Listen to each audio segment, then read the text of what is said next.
होत नाही आणि मग ते प्राप्त करण्यासाठी एकांत लागतो. म्हणून जनाचा त्याग, भावाचा त्याग, वडिलांचा त्याग, मातेचा त्याग सांगितला. बरं, एवढ्याच सगळ्यांचा जर तुम्ही त्याग केला तर तुमचा कोण सांभाळ करील हो? अभंगाचं तिसरं चरण. निर्वाणी गोविंद असे मागे निर्वाणी गोविंद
असे मागे मागे पुढे काहीच साकडे पुरवण्याची विषय तो त्यांचा झाला नारायण.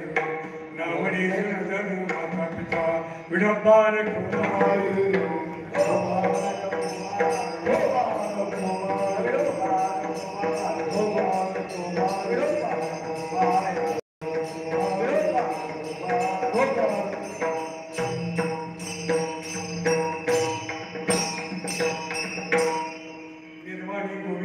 मागे पुढे काहीच साकडे पळवलेली. तुम्ही म्हणाले असं एखादं उदाहरण म्हणून पटकन सांगतो. ज्ञानेश्वर माऊलीने वर्णन केलं.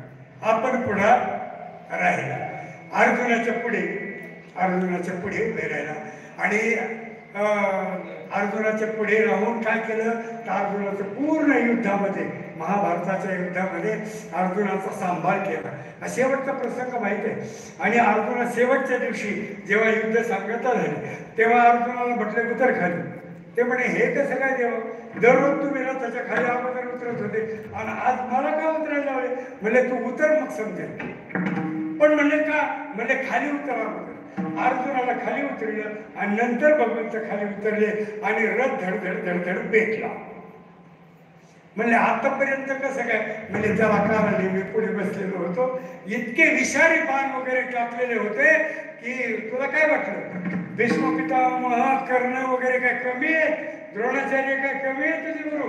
त्यांनी टाकलेले बाण सगळं विष साठवून ठेवलं होतं. मी पुढे बसलो म्हणून, म्हणजे पुढे सांभाळलं. आणि मागे द्रौपदी, एक वर्ष असताना एवढं मोठं दुःशासनानं राज्यसभेमध्ये ओढून आणली आणि द्रौपदीवर जो अत्याचार झाला, भगवंत तिला पाया प्रयत्न केला द्रौपदीनं. अगोदर आपल्या नवऱ्याकडे पाहिलं पण नवरे बंदिस्त झालते. मग इकडं भीष्माचार्य, द्रोणाचार्य, कृपाचार्याकडे पाहिलं. भीष्माचार्यांना वाटत होतं करावं पण म्हणले यांचं खाल्लं पाहिजे, मला काय करता येणार हो, कारण दुष्टाचं खाल्ल्यावर दुष्ट होतं, जीवाचा डबा आणला. हो म्हणले मग काही नाही जमणार. मग शेवटी विनंती केली द्वारकेच्या राया, कृष्णा धावरे लवकर. आणि भगवंताला, मग भगवंतानं साड्या पुरवल्या, साड्याने पुरवल्या.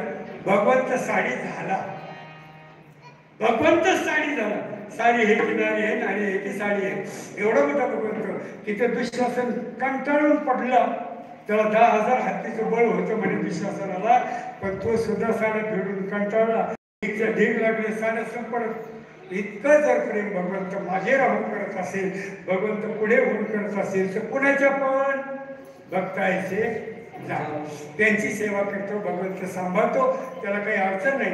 म्हणजे मग हे सगळं करत असताना आपल्याला काही करावं लागेल का? ते सुखामाने